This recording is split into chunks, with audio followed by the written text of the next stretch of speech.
Moin Leute und Servus zusammen hier bei Tiny Venoms. Ich bin gerade unterwegs unter freiem Himmel. Ihr hört es vielleicht etwas grummeln und donnern hier im Hintergrund. Der Himmel hier ist blau, da ist er schwarz. Ich bin gerade in meiner alten Heimat und hier, wo ich durchgestartet bin zum Thema Terroristik. Und ich bin gerade zu einer Stelle unterwegs, wo ich mir oftmals Einrichtungsgegenstände, besonders für Vogelspinnen, aber auch für die Schlangen zusammengesammelt habe. Ja, das habe ich einerseits immer im Wald getan, andererseits dann hier am Bach, und da nehme ich euch jetzt einfach heute mal mit hin und wir schauen, ob wir was Nettes finden. Also hier Umgebung, Natur pur, Ländereien, Felder, da hinten die Jungs. Hier sieht man, wurde das Feld gemäht, Heu eingeholt. Da oben ist es schwarz und donnert. Da ist eine Autobahn, hier ist es blau, relativ ruhig. Mal gucken, wo die Reise hinführt.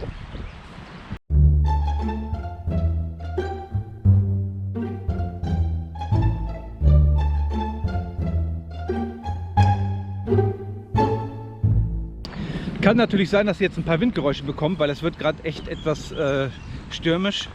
Und wir schauen trotzdem mal kurz hier rein, bevor das hier gleich wahrscheinlich Land untergibt.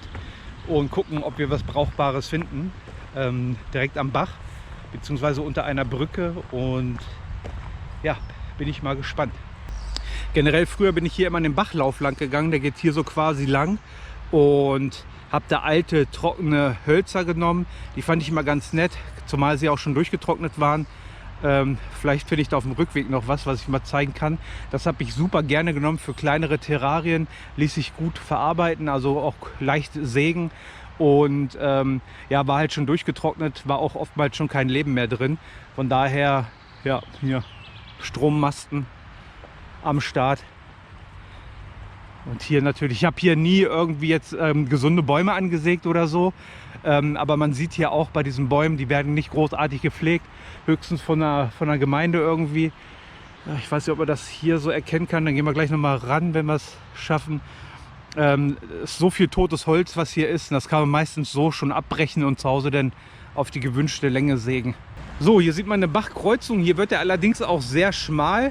Da drüben kommt noch ein kleiner Bach rein. Ich glaube, ich weiß gar nicht, wie der heißt, Imme oder so. Ja, und das hier ist halt entsprechend der kleinere Bach, der auch immer wieder größer und deutlich tiefer wird. Da sind wir als Kinder schon irgendwie immer dran lang gelaufen oder drin lang, ganz oben rein im Ort und dann quasi bis hier unten durch.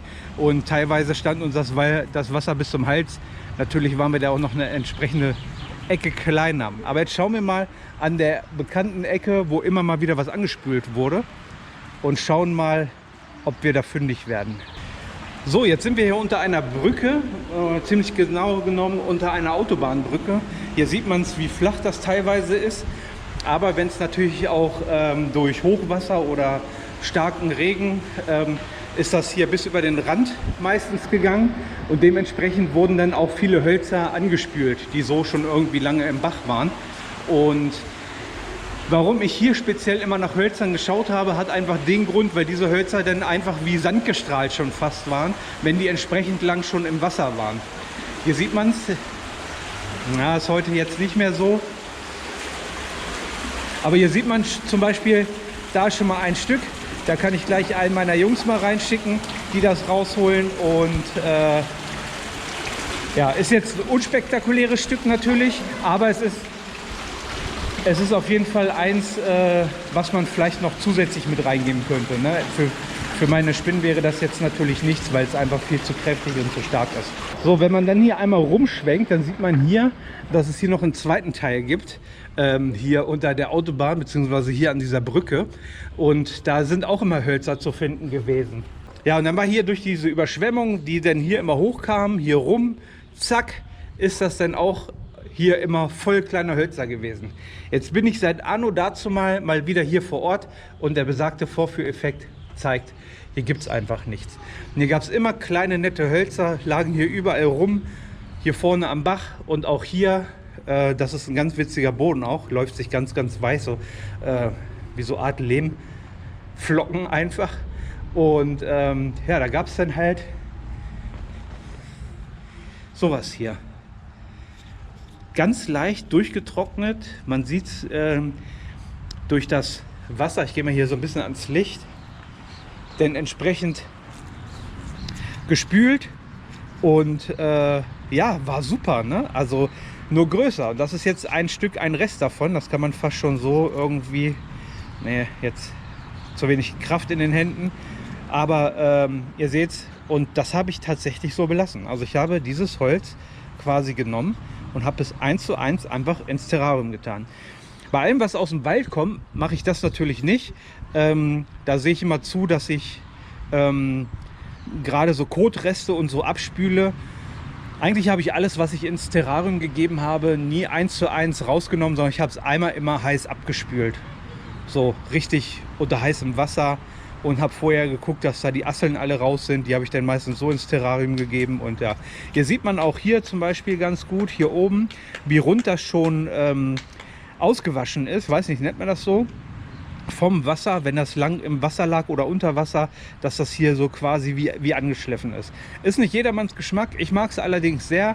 Und ja, dadurch, dass es durchgetrocknet ist oder so, fing es auch gar nicht groß an zu faulen oder irgendwie noch sich noch zu arbeiten oder aufzugehen. Und von daher war das eigentlich für mich immer so mit die beste Variante. Nur es musste halt größer sein. So, früher bin ich natürlich dann immer selber ins Wasser gegangen. Heute habe ich 2 Eigengewächse, eigene Nachzuchten dabei, die natürlich dann hier die Arbeit übernehmen können. Jetzt schreibt mir ja keiner Kinderarbeit in die Kommentare, aber nein, die haben ja Spaß daran, hier drin rumzuwühlen und entsprechend das Zeug rauszusammeln. So, jetzt habe ich hier ein bisschen Holz. Hier sieht man das schon ein bisschen. Dieses Stück, was natürlich deutlich zu groß ist. Da ist irgendwas dran. Keine Ahnung. Das war im Kindesalter schon immer interessant, die ganzen Getiere irgendwie hier rauszusehen. Aber man sieht hier, dass da Leben dran ist. Das muss man natürlich dann nochmal abspülen, ne? Wenn das durchgetrocknet ist. Aber sah schon gut aus. Und hier sieht man auch von der Oberfläche her, dass das tatsächlich auch schon so reingewaschen ist. Also es ist definitiv auch ein Holzstück, was schon länger im Wasser liegt. Hier sieht man eins. Das liegt noch nicht so lange im Wasser. Sehr morsch. Das geht dann natürlich irgendwann verloren, die Rinde. Und ja, unattraktiv fürs Terrarium. Es sei denn, man hat irgendwie groß noch einen Sonnenplatz oder so für irgendwelche Echsen oder sowas. Wenn das Terrarium natürlich geräumig ist, muss halt auch mal zur Größe passen. Ansonsten hier entsprechend... sowas hätte ich jetzt auch nicht mitgenommen. Das ist zu unspektakulär. Ne? Es sei denn, man sucht so ein Stück ungefähr so Armlänge, nicht ganz, müsste das nochmal heiß abschruppen irgendwie, weil hier ist tatsächlich schon irgendwas dran. Keine Ahnung, was das ist. Ach nee, das sind die Hinterlassenschaften von wahrscheinlich irgendwelchen Holzwürmern. Aber man sieht es hier. Da ist Leben dran, ne? Das wollen wir auch dran lassen, deswegen schmeiße ich den jetzt wieder rein. Und dann kann das weiterleben, was es auch immer noch ist.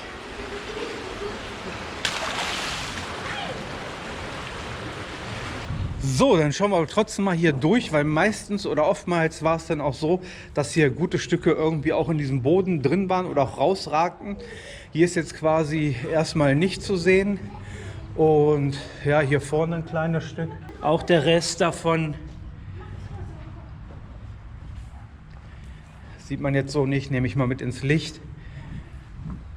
Aber ja, nee, also tatsächlich Vorführeffekt. Aber nun denn, ne? Hier ist alles relativ live on stage, nichts vorbereitet oder so. Also von daher, ja, schauen wir mal an anderen Stellen, ob wir da noch etwas finden. Jetzt ist natürlich das ganze Ufer ist natürlich relativ zugewachsen, kommt man natürlich nicht dran.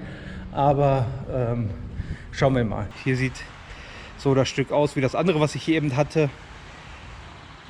Also da könnt ihr mir auch sagen, was ihr wollt. Ne? Also sowas in einem vernünftigen Stück hat für mich einen deutlichen Mehrwert, als wenn man irgendwo etwas natürlich im Laden kauft. Das sind auch meist Hölzer, die irgendwo natürlich entnommen wurden oder nachbehandelt wurden. Schlecht sind sie natürlich nicht, aber man kann es sich hier auch etwas einfach machen. Da das hier auch irgendwie angespült wurde, man nichts beschädigt hat, kann man das natürlich auch jederzeit entnehmen. Nichtsdestotrotz, hier von den Überschwemmungen sieht man da so Gräser drin, alles durchgetrocknet. Und habe ich auch immer gerne genommen, ne? Gerade Monocentropus, Balfouri oder auch Perinochilus. Die ganze Gattung durch, mag ja oftmals diese Gräser oder benutzt sie gerne, genauso wie Laub. Ne? Und dann habe ich mir das da gerne mal rausgesammelt oder auch hier hochlaufend irgendwo von der Böschung, diese durchgetrockneten Gräser und tippitoppi fürs Terrarium. Also wenn man so ein paar Hotspots kennt, muss man sich gar nicht mal die Mühe machen und im Zweifel ist noch jemand zufrieden, dass man hier irgendwie ein bisschen klar Schiff macht. Das ist das, was ich vorhin sagte. Ne? Hier ist zwar noch Leben drin, aber hier unten sind ein paar Äste, die schon komplett durchgetrocknet sind, wo gar nichts Grünes mehr dran ist.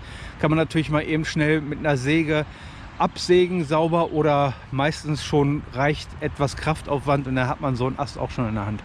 So ein Stroh an sich habe ich auch mal im Terrarium getestet. Muss man vorsichtig mit sein, fängt oftmals an zu schimmeln. Ne? Also dieses richtig hart durchgetrocknete Gras, gibt es wahrscheinlich auch noch Unterschiede. Ist was anderes, als wenn man hier so dieses halbtrockene hat oder frisches Heu oder so. Das habe ich keine gute Erfahrung gemacht. Ist quasi so wie mit dem Buchenhack. Ne? Wenn man das, gibt es auch immer so Stellen, besonders unterm Napf, Wassernapf oder so, die dann mal anfingen zu schimmeln.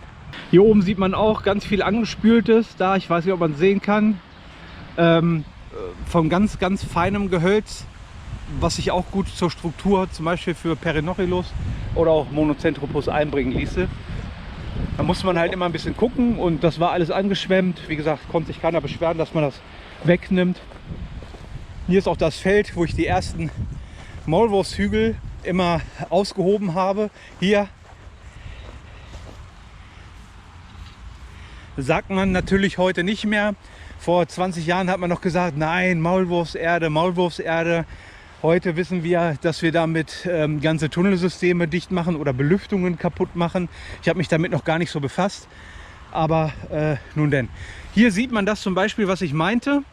Richtig cool. Also hier würde ich mir jetzt im Normalfall, wenn ich jetzt tatsächlich Bedarf hätte, ein paar Gummistiefel oder Latschen anziehen und dann hier reinhüpfen. Und da sieht man auch hier dieses freigeschwemmte Holz. Ja, Unrat natürlich, wie soll es auch anders sein, ne? Den nimmt man dann natürlich gleich mit raus, zu Hause ab in den gelben Sack, dann ist das auch weg und die Natur schon wieder ein Stück befreit.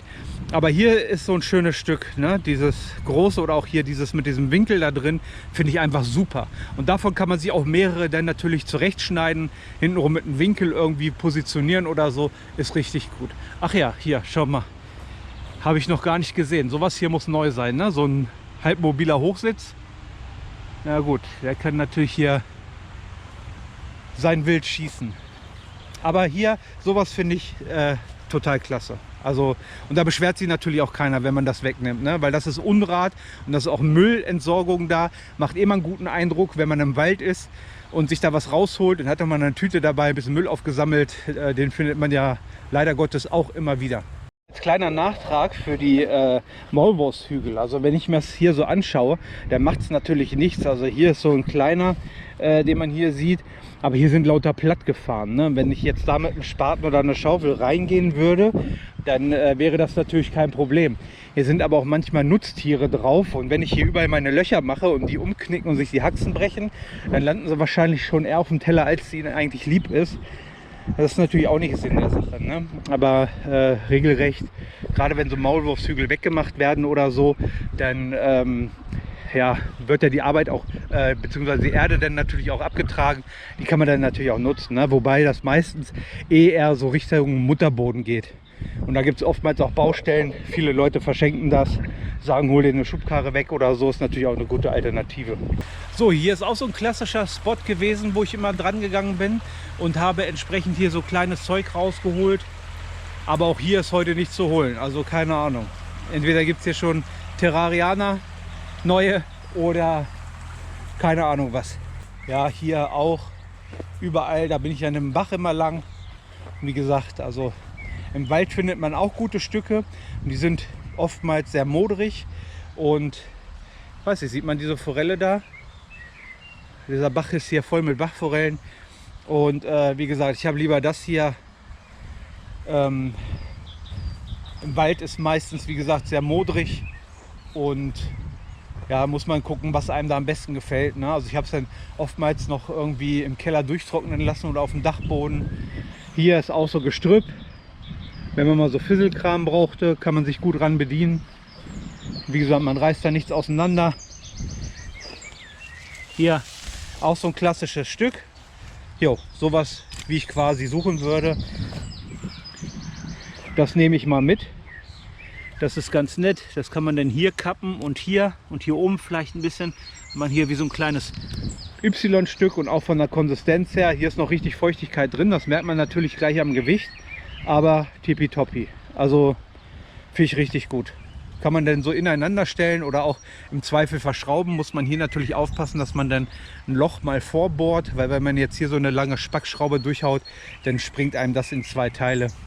Oder reißt dann. Ist ja nicht mehr ganz so schön. Und wie gesagt, auf jeden Fall ein Loch vorbohren. Ne? Sieht man auch hier das Stück, das kleine, was ich vorher hatte. Hier das, was uns jetzt hier quasi vor die Füße gefallen ist. Hier sieht man auch ein großes Stück liegen. Ganz nett. Ist natürlich auch schon sehr morsch. Muss man gucken, was das für eine Konsistenz hat. Das hätte ich jetzt auch im Zweifel rausgeholt, als ich früher meine Steppenbarane noch hatte in der großen Anlage. Das durchtrocknen lassen, hätte auch eine super Klettermöglichkeit gegeben. Die Tiere klettern ja nicht mehr richtig, ne? Aber wenn sie sich ab und zu mal so über einen Ast quälen müssen oder so, über so einen Stumpf hier, ich glaube, das gefällt ihnen auch schon ganz gut. Auch total geil. Riesenstunken da, kriegt man natürlich nicht raus, ne? Aber Wahnsinn, ne? Also für die Tierwelt hier draußen ein absoluter Gewinn, ne? Wenn man da unten rein kann. Ich weiß nicht, was da wohnt, ob da überhaupt was wohnt. Vielleicht bin ich auch der einzige Mensch jetzt auf diesem Planeten, der das irgendwie toll findet. Aber ja, muss man auch immer gucken. Ne? Solche Platten wie dieses äußere Stück hier zum Beispiel, sehr, sehr groß. Das als Sonnenplatz irgendwo rein, so ein großes Terrarium, wo sich so ein Varan oder aktuell bei uns natürlich ein Teju drauf pflanzen kann. Ne? Richtig cool. Hier ist auch schön, das ist natürlich auch schon richtig morsch, ne? Aber ich bin mir sicher, dass man das einfach umknicken könnte und dann würde das schon auf 7:30 liegen. Allerdings sieht man hier, da ist irgendwie Leben drin. Also da grünt ja alles, ne? Das würde ich jetzt natürlich nicht nehmen, aber ja, es ist schon verrückt. Also hier völlig tot, abgemorscht und auf einmal, zack, wird da wieder was grün. Also manchmal ist es echt komisch. So, hier ein paar Schnecken beim Schnackseln. Ja, das war es jetzt erstmal hier so heute. Also keine große Ausbeute, ne? Außer dieses Stück hier. Ja, Vorführeffekt, ne? Aber wie gesagt, bereite da nichts Großartiges vor und wenn man nichts findet, findet man halt nichts. Ne? Aber vielleicht nehme ich euch demnächst noch mal auf so eine kleine Waldtour mit und dann können wir mal schauen. Also bis hierhin vielen Dank fürs Reinschauen. Ich gehe jetzt mal wieder zurück. Gleich kommt was runter und dann sehen wir uns beim nächsten Mal. Bis dahin, ihr bleibt wie immer bitte gesund. Ciao, ciao.